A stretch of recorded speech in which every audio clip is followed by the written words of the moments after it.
Hello, good morning mga manay! Ayan, magluto tayo ng nilatik. Nilatik ang tawag sa amin ito. Ayaw ko kung anong tawag sa inyo. Ito ay isdang bato at ang isang bato. So, ipapaksi muna natin ito.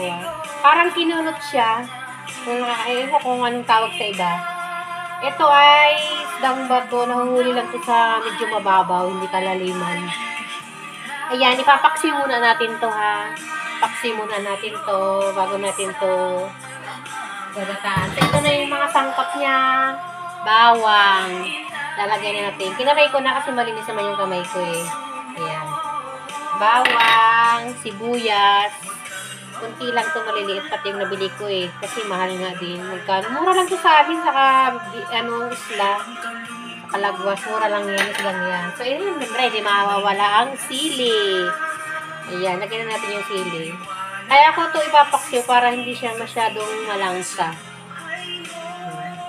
And then, loya. Ay, hindi, loya, Tagalog, English. Ayan, para hindi siya malangsa. Nakakain din yung loya.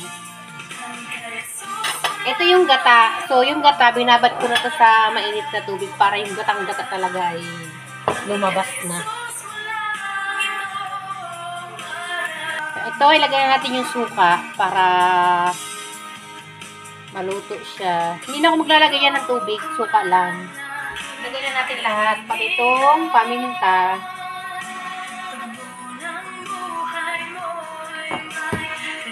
Asin. At ito. Hindi kasi ako naggagamit ng alam niyo na. Ito lang, sapat na. So, ganyan lang ang pagluto ng paksiw. Sasalang na natin yan.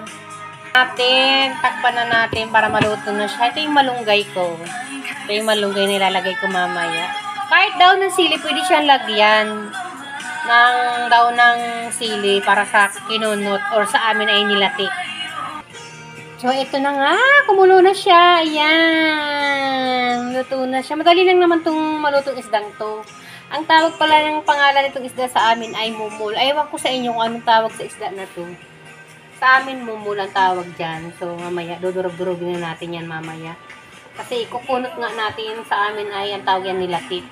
Hindi ko siya nilagyan tubig, pero tinan mo, nagtubig na siya. Mamaya, ilalagay na natin yung gata pag wala nang masyadong tubig.